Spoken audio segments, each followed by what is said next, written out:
The second one is 152. So it's Lotatu, and it's Ten Lecha Kalavavecha. Ten Lecha Kalavavecha. Yiten Lecha Kalavavecha V'kol Atztacha Yamle. So the first one is don't explore your heart. Another one says may he grant you all your heart's desires. So the ones, so I think it seems to me they contradict you.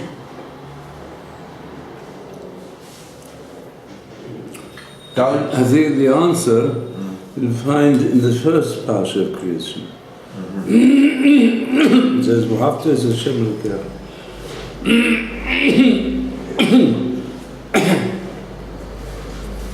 Where it says, "You should love Hashem b'chol levavcha," with all your heart.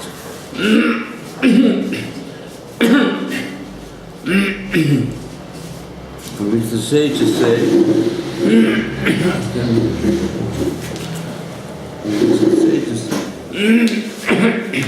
it's bringing a drink of water.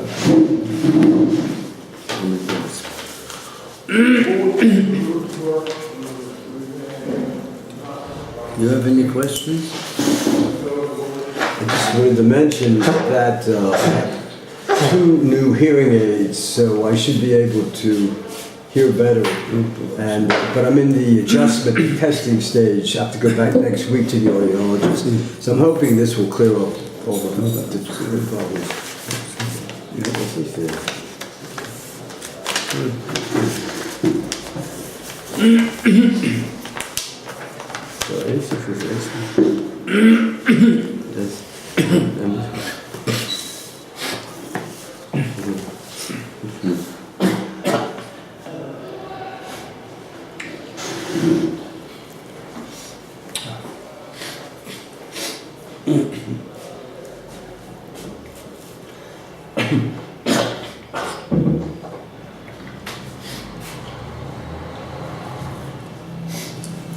I did have a question. Yes. But it's a Chumash-based question. Yes. And before the double parsha last week, after they read the parsha Hashavua, and then the Haftorah, which dealt with Michal, David's wife, insulting him while you're dancing, when you're showing off and so forth. I didn't see. I wasn't able to find a connection. Normally there's a common denominator between the Parsha and the Haftorah. And in this situation, I couldn't find anything. I didn't know what it was. But I forgot the name of the Parsha. I think it was before the double Parsha. So first I'll deal with Doran's question.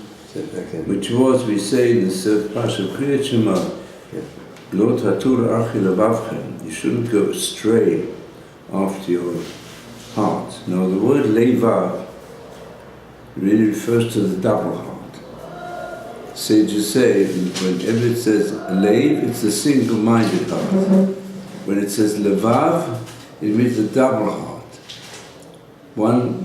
The double feelings we have in the area of morality and materialism. In other words, we have a double heart which is really the source of our freedom of will.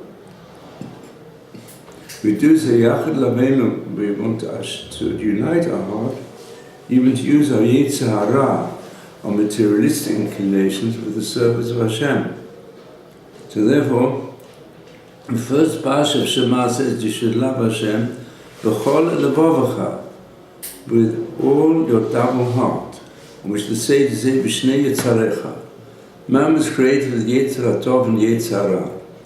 So it's therefore, the human being is a bundle of conflicting emotions, and the moral area also.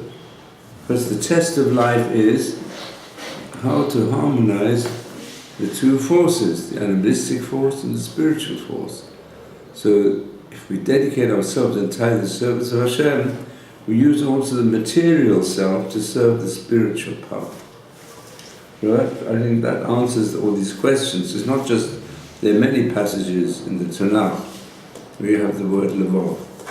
The way Doron put the question is really, it's a very good question. But it says in the Lamnatseach, we say most days, chapter 20 of Tehillim, so it says that the phrase is, ייתן לך. let's take it in its context. So, the Tehillim says, in the time of trouble, Hashem will answer you. It says He will send help for you from the holy area and from the power of Zion, which gives direction in life. He will give you support. You remember all your gifts, and the olah is like the total offering of the animal, means for the person, to Hashem.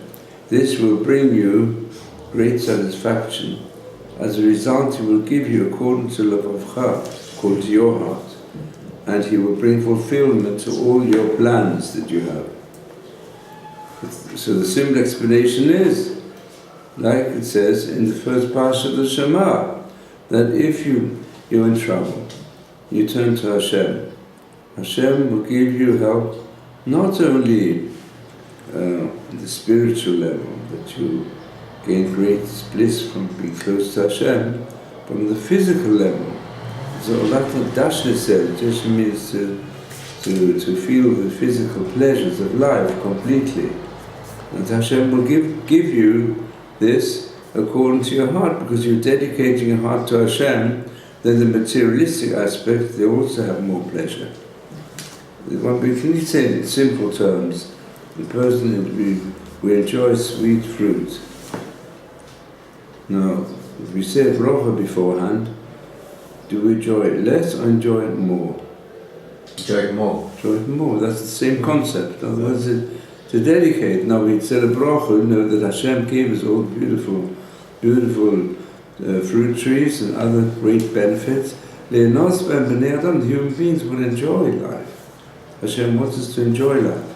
Really, ultimately, we only enjoy life to the full if we recognize that it comes from Hashem. That's the idea, to dedicate things to love Hashem with our materialistic life, not in our spiritual life. So I think this is this on. Okay. But you shouldn't go astray. Don't go astray in the wrong direction. The sages say it's a reference to worshipping other idols. Other idols means here also the idol of following your evil inclination or projection of evil inclination. That you follow your own self-centered materialism. In the end, that brings to an inner and even not just a depression, but brings a lot of problems. Because Hashem has given to others, we choose. This is basic. It's also going to be basic now to what I want to call this course. So we'll start. That was first your question. Okay. So your question it was basically a Chumash question. Yes. I think the parsha that dealt before this last week's, which was a double, I think it dealt with the Kashmir about fowls, birds and so forth. But I'm not sure. Yes, okay. So then when we read the Haftarah, it had to do with David Hamelech, and he was dancing and everything, and then his Shaul's daughter, Michal, scolded him. And in fact, she insulted him. my father never would have acted like that and so forth. So I think his response was that your father was worried about what other people would say as opposed to what Hashem told him to do and so forth. So I didn't understand the connection between the two. Between the reason is Rosh because the parsha, just a minute, which parsha was that? These parshas, let's see. Okay, it may not have been yes? Shemini, maybe. Yeah. Yeah, it could be. That's it. I didn't understand, the connection between the two. And normally there is a common denominator, a connection. No, but the Parsha Shemini begins with the consecration of the Mishkan. You have the sanctuary. And the Haftarah deals with the when Dvar Amira, he brought the Aron HaKodesh. Right. When he completed it, I think. When he completed preparations for the Mishkan. Okay. He just took the place. Okay. That's what it means. Because the Parsha deals with different subjects. First it ends with the sanctuary. So you're saying, if I understand, that it's not that there are some instances in the Torah where the Parsha is not going to relate. It always relates to it. It always relates, okay. Except, let's say, the Parsha which deals with Tzara entirely, leprosy, the Haftarah this year had nothing to do with it. Why? Because it's Macha Chodesh. Right. Because it was Erev Rosh Chodesh. Okay, yeah, okay. Yeah. Any other questions? Yeah. Was when Baruch created the world, was thought, did he create thought or was thought original? It's called a human thought? Yeah, the thought itself. Thought, because it's Baruch thinks. It's just a thing to create. So was thought created by the creator, or was thought already? No, the creator, we always say, Moram Masecha Hashem, Ma'od Amku Machshavotecha. How great are your deeds, Hashem. We see the whole of the universe is made up of many natural phenomena. The stars, what is the universe, the mineral, vegetable, animal world, human world. These are all concrete creations of Hashem. How deep are your thoughts? Hashem is the creator. He creates Yesh Me'ayin, creates a concrete world from a completely non-concrete world. In other words, the essence of the creator is he thinks the world. If you want to go this deeper, as Rav Hirsch does, he says in Hebrew, because he was there have been others as well, but in some ways he was the deepest analytical and even psychologist, because if you compare it to modern works of psycholinguists, to find out the psychological roots of language. So it says like this: the phonetic connections between the letter of the alphabet are closely connected with the deeper meaning of words. Really, his concept is based on the Sefer Yetzirah, which deals with this on a mystical level. He puts it psychological level. Here we've got the word Hogo. Hogo means to think. Yeah? Hegyo Libi, the thoughts of my heart. And he said phonetically it's connected with Hoyo, which means the root of existence. Even the name of Hashem has to do with one who causes existence. But how does he cause existence? Through the power of thought. When it says Vayomer Hashem, it doesn't mean he actually spoke the language that we say.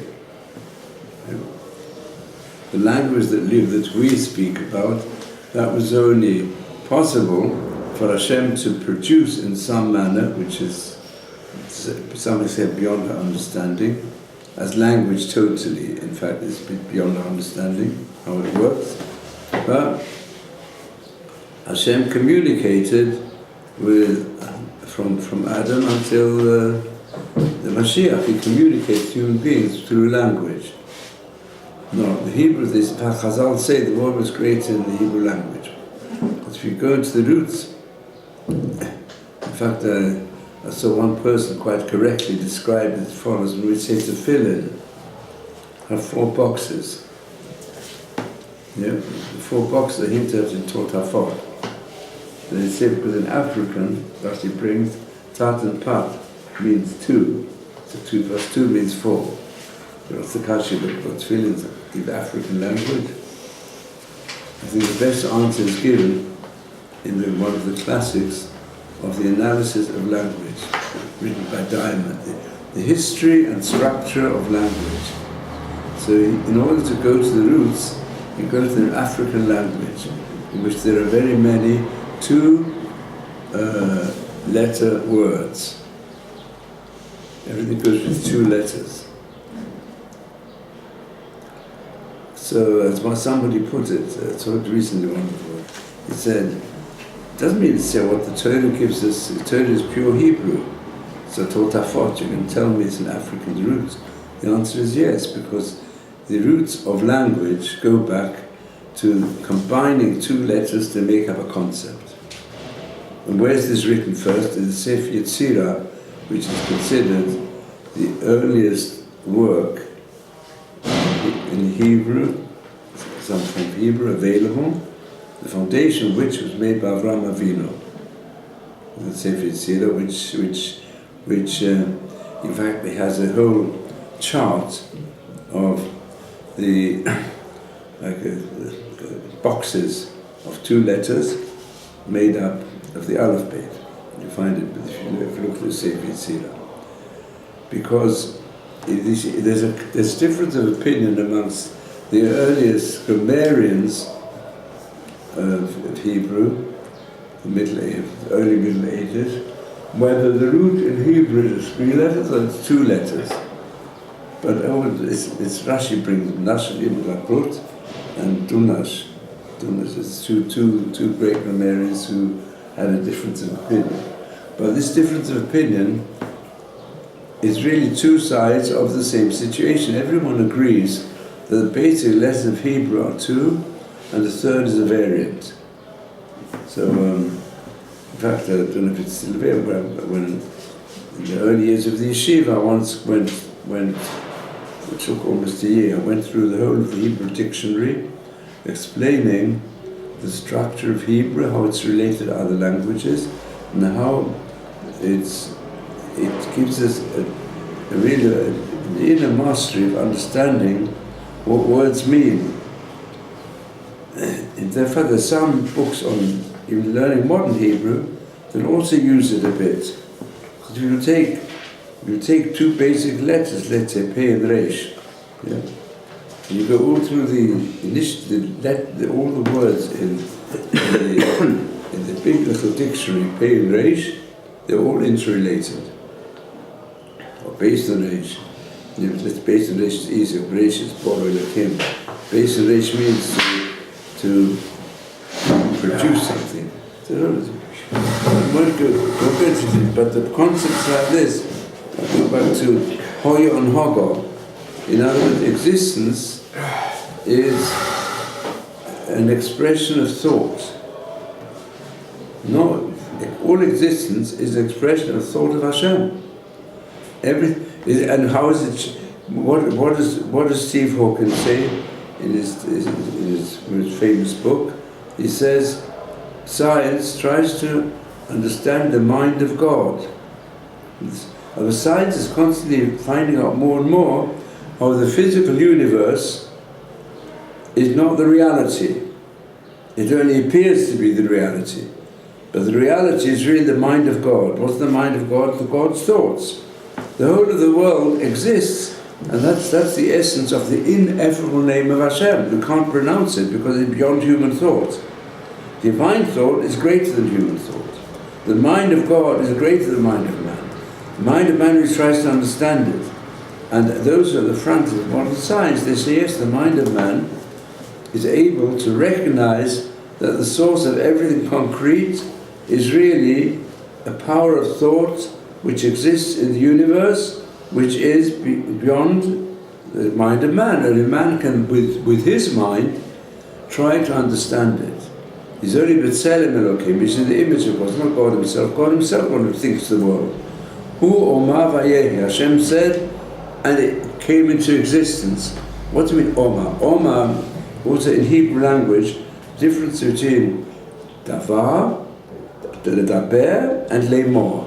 The Daber means the pronunciation of words through the vocal cords. That's how it appears to us in any case.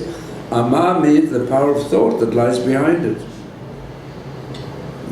And that's why the written Torah, when it says Vadaber Hashem and Moshe Lemor, it means Hashem, in fact, he gave words to Moshe Rabbeinu, actual words, as they're written in the Parsha, as they say, Rutzulem Tzitzis or so, whatever the Parsha is. What's Lemor? He explained him the deeper significance and what it means and what lies behind it. That's Lemor, that's Torah Sheba'al Peh. It couldn't be, it's not written down in the Chumash. Why? Because the words themselves, as they appeared to Moshe's hearing, which he had to write down, that was clear words, as they're written, like the Ten Commandments, include Vaydaber Hashem, Vadaber Elokim Eid Kol Advim Elei Lemor. It doesn't even say to Moshe, because he said these words, the Ten Commandments were said to all mankind. But also, Vadaber Elokim et Advim Ha'ele Lemor. What's it mean? If some English will say, they say Hashem spoke them saying. What's that supposed to mean?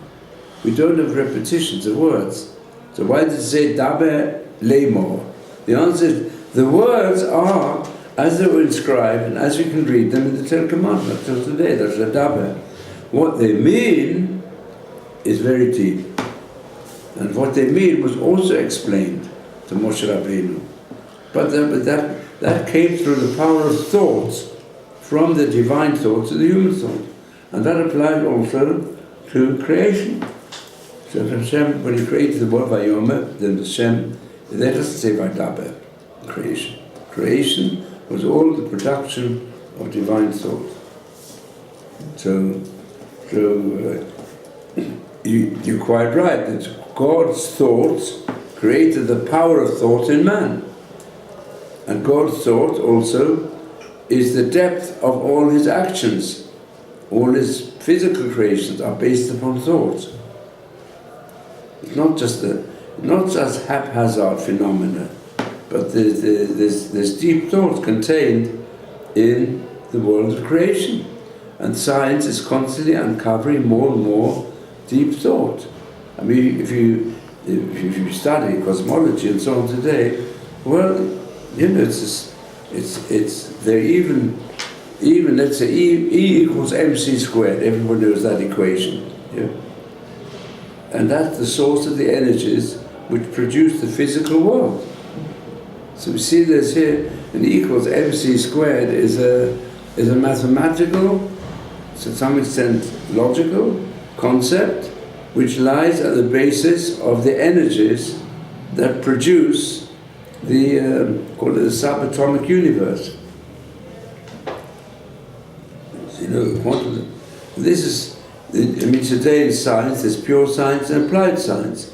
Pure applied science deals with how to translate everything that we know about the world into practical discoveries and production of new aspects of the physical world that the human being can develop.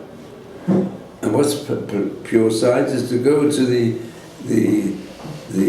mathematical, or even super mathematical and non-physical concepts that lie at the root of the physical universe. So I think today we're going to, perhaps it's not worthwhile I was starting, but I want to tell you what I'd like to explain now in the next few shiurim. I'm calling the Shia counting and accounting from the human animal to the divine image, and to walk the rounds of that ladder. But that was advertised the talk, what does that mean? Because I think there's an extremely deep lesson in counting the Omer, which has great application today, and which goes right back past the first part of it I'll give, maybe. First part of it, we're going to start, in fact, connected to some extent with the questions which you raised. To understand what is the human being, so we know it best from the first chapter of the Chumash. So all turn the first chapter of the Chumash in Jerusalem Bible. You can find it on page 2, on page 1. Look on page 1, Jerusalem Bible, or any Chumash you have, read the first page, because there are many basic principles contained in the account of creation.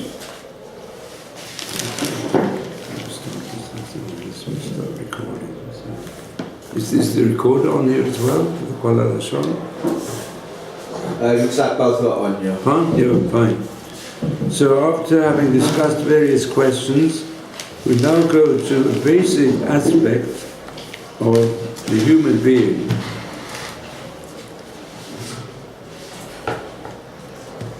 So this is the introduction to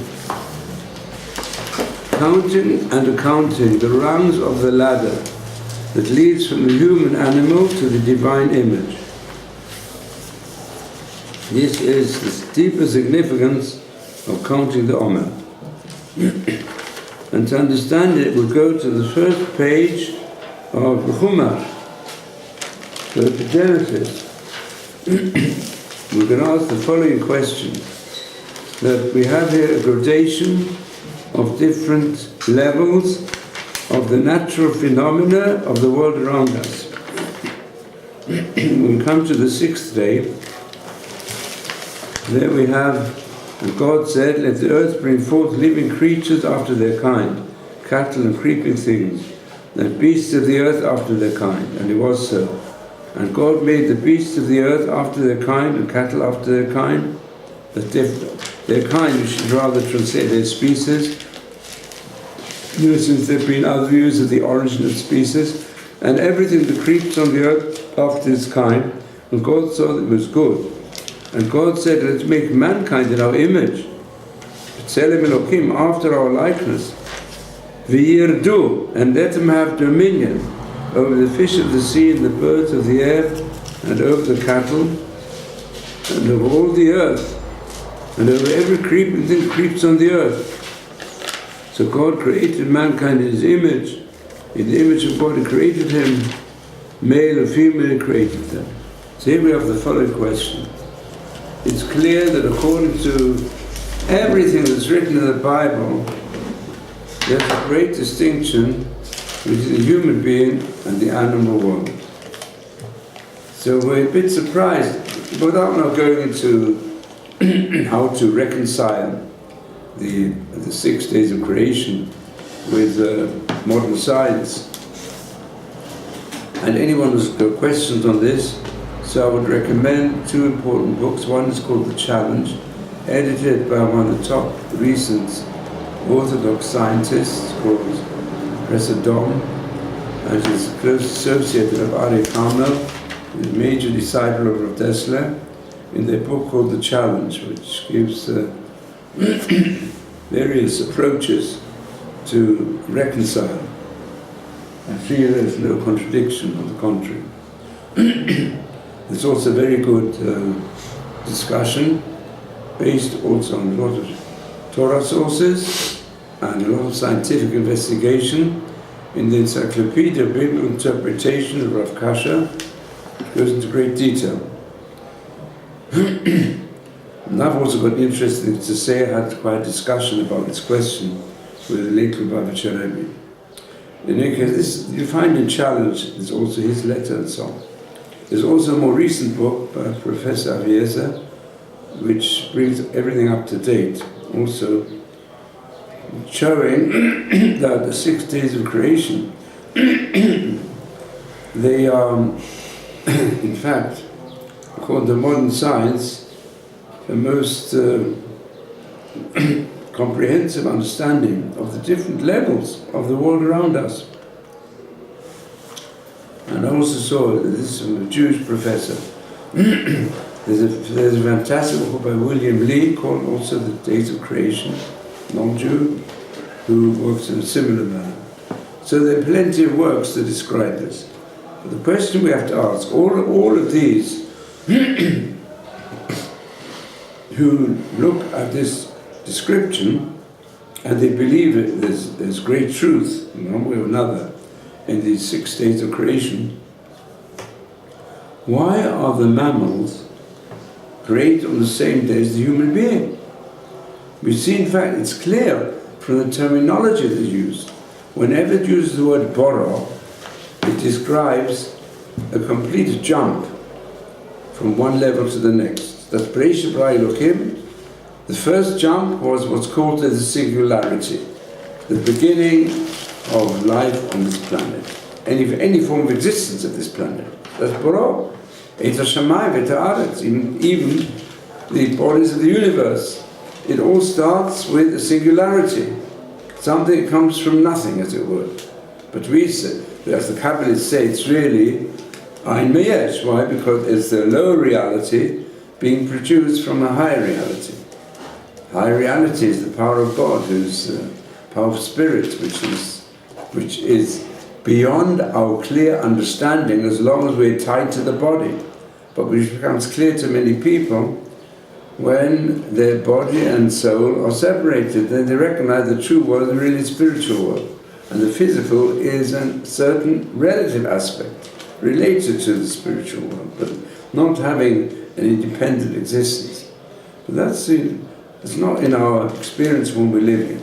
So therefore we have, that's the first Boruch. The next Boruch which is mentioned, it says, when the first sign of life was produced.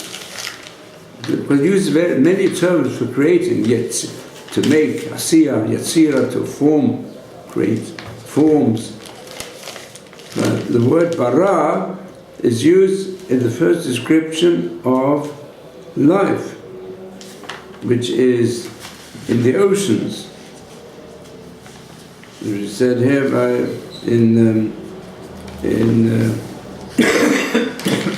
on the 5th day, verse 21.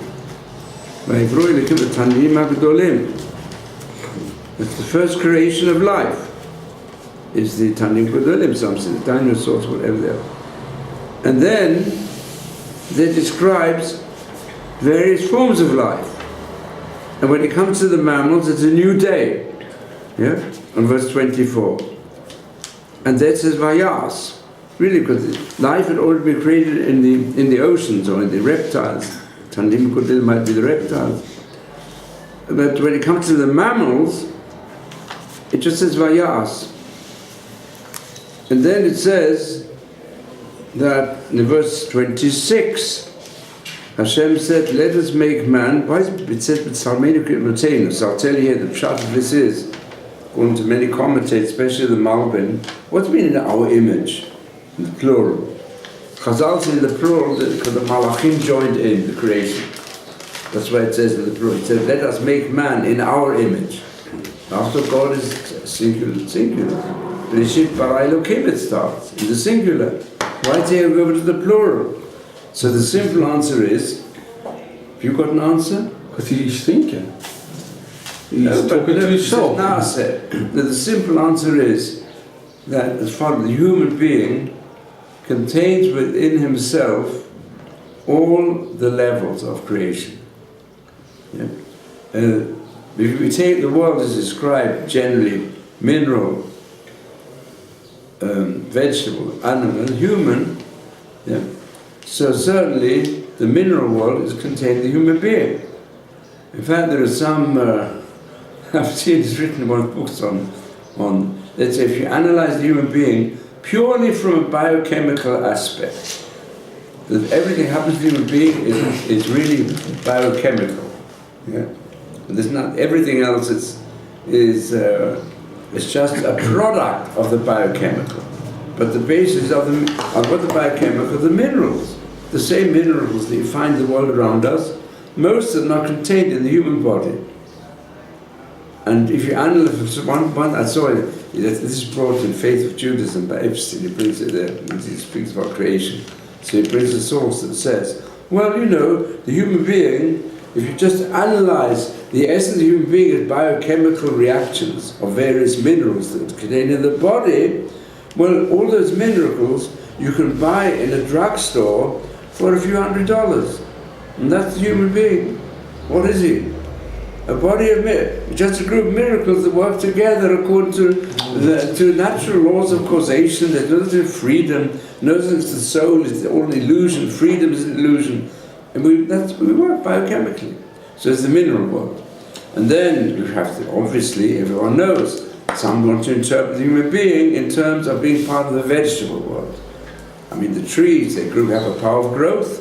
We're not just minerals that don't have any life. No, we've got a life of growth and reproduction that you find in the vegetable world. But we can't, and that's also another interpretation of the human being. Then you have a higher level, the human being has in common with the animal world. And amongst the animal world, the closest are the mammals.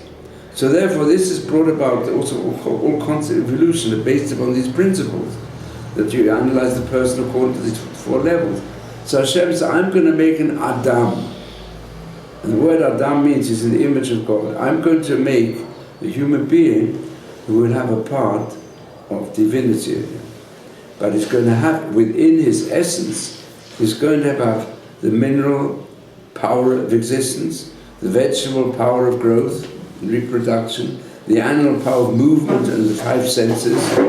And even if you go throughout the animal world, you will find there are so many qualities of mind found also in the animal world. They're not together like they are in the human being, but there are many animals that have certain innate, instinctive powers that are even greater than human beings possess, as we know. There's certainly many animals have a far higher level of being able to smell things from afar than human beings. And some have a memory also, in an unusual way, and like what's a naturalistic memory. But some that also have certain sign languages, they have between them certainly. But the human being is greater than all this. What makes him greater? So that's mentioned. That is the reason why they're put together, because the human being is partly an animal.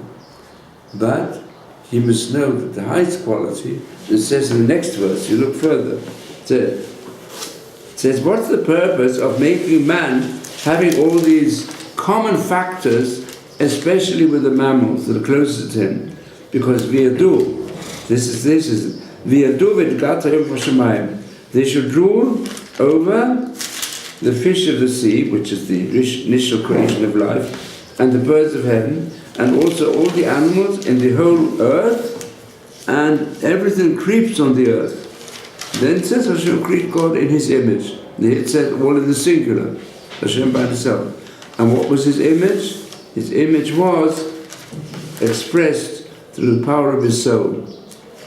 So that he could express a commandment directly to man and give him a blessing. Now, on this word v'yirdu, those who got Rashi, you should see what Rashi says from the same. Understand this word v'yirdu, which is a key word. And all of us know what does the root generally mean? Yarat. What's yarat mean? To go down. To go down. And also it's used sometimes v'yirdu in a different format, which means that they should go up and rule. They should be rulers. They should be the ones who give directions. Direction, you either go up or you go down. Now, the human being has all properties also of the mammal inside him. And they're a big force in the human being. And that's part of the Salmeno in the plural. But he's been given a unique power of Beriah. What's the new creation? He's been given a soul, that's described later in more detail. And therefore the sages say, V'yirdu. Zacha, Rashi brings, if the human being merits, he will rule over the animal world and also over his own animalistic instincts. And if not, then he'll go down, he'll become a beast. He'll become a true beast. He'll be one of the animals, but he's worse than them. He'll go right down below the animals. So the whole reason, if you look at it in this manner, that the human being is put amongst the animals, and the animals, we know some of them are domestic, some of them very wild. Human beings give a choice. Is it going to be Yirdu, or it's going to be Yardu? Are you going to be the leader with the direction of the animalistic instinct, or are you going to give in which case you'll become the worst beast ever in existence. If there's any time that mankind, it was shown a bit in the Mabul, in the deluge, but that's history. Yeah? But it's not history. That's what's going on today in the world. Is man, the Nazis, they regarded human beings like scum of the earth. Yeah? Because, why? Because they wanted to rule Deutschland über alles, yeah? Go over top. But this feeling of pride that they can do what they want with human beings brought the Nazis to be the beasts, worse than any animal in the world. There's no animal species in the world that can make gas chambers and try and destroy it and be as cruel as you can imagine and go to the extent of cruelty. There's no animal. Yeah, we know some of them loved animals. Yeah, in fact, the leader of Bergen-Belsen, he loved his pigeons. And when he had to go away, he said, no one should always remember to feed my pigeons. Very important. With the same to the gassing human beings in cruelest fashion. That happened all over the world. And today it's been taken up by the Islam, many of them, unfortunately. They started already in Hitler's time, when the Mufti of Jerusalem, who was the original, the earliest distorter of in modern times, to make an issue of killing Jews in the masses, as he tried to do, or in 1929. And during the war, he was in Berlin, working together with Hitler to go and destroy the Jews, and any Jew in the world, any people who sympathize with him. And he's the one who enticed Hitler to make sure he would come with his best army, which was supposed to have defended the German army against the Russians. The Russian front was difficult. He said, it's more important, get rid of all the Jews in Palestine. And he wanted to get them all ready to be mass murdered. And what do we see today? The others who are using the same gases that were used by Hitler to do mass killings, primarily from those internecine hostilities between different Arab Muslim groups, mass killings, chemical warfare, become already part of the Middle East, and including the worst cruelties the person can imagine. These people have become beasts. They train them to live like beasts. They train them to go and eat the live rabbits and live cats, to be as beastly as you can possibly imagine. And this goes through the mass media, goes to the minds of young people, and that's how they grow up. So human beings are being nurtured, they become beasts in this world, on the lowest level. It's all mentioned at the beginning of the Chumash. Is it going to be Virdu? They will really rule, or it's called V'yardu. It's just a small difference. And this is all got to do with the initial power of freedom given to the human being through his soul. Either you'll choose the path of life, or if not, you choose the path of death. And this is the death awareness and consciousness that today has such a terrible impact upon human beings. I just want to end this with the story of the Mashgiach, Slobodka. His daughter, it's son, it's the living Bnei Brak, his daughter was the Rebbe's involved. And he was in a hospital when the the Germans were about to burn out the hospital for the Jews. He was very sick, and there was someone there who heard his last talk, and he said he is most concerned what's happening. The Tzelem Elokim, the divine image human being, is being completely destroyed by the Nazis, and is carrying on today. Unfortunately, this influence carrying today unfortunately in the Muslim world, and also still in the Christian world. It's rising again in the Western world, and it's a terrible situation we're faced with. And that is the deeper significance why we count the Omer, because the type of offering that's brought, the Omer, straight night after Pesach, what food is it? Barley was It's animal. animal fodder. Hashem says, you be careful, you were in Egypt, and Egypt were animalistic. You've got to get out of this and count your way up to eat true human food, which is the offering which coincides with the giving of the Torah. So that's the introduction.